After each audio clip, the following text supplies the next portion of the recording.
We gotta talk Apple. Disrupted the music industry by introducing the iPod way back when.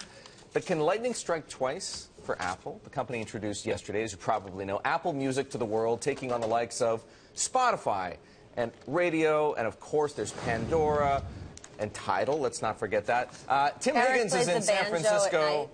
Tim, I want to know more from you about what it is that Apple introduced and just how competitive or possibly, dare I say, disruptive this might be to the music industry?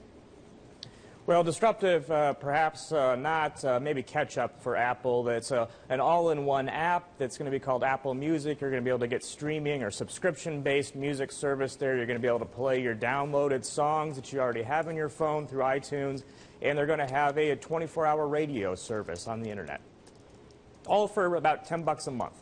How big of a deal is this? Obviously, it's a big deal because they're making it one. But what's the response been so far?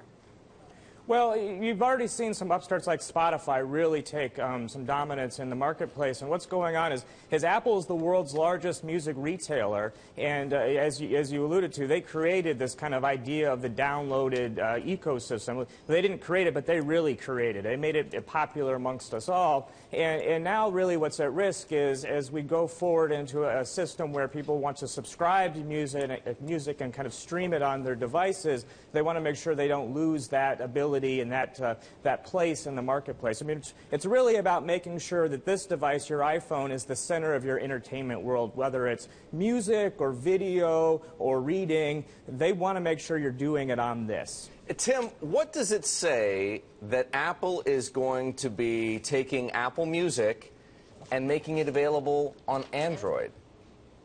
Yeah, it's a big play. It was the surprise, well, probably one of the big surprises yesterday at their annual developers conference where they made this news. Traditionally, they haven't rolled out their services for anybody outside of the fenced-in world of Apple. But to get the scale, it's going to be very important to be beyond just Apple. How about Apple TV? Why didn't we really hear anything about it?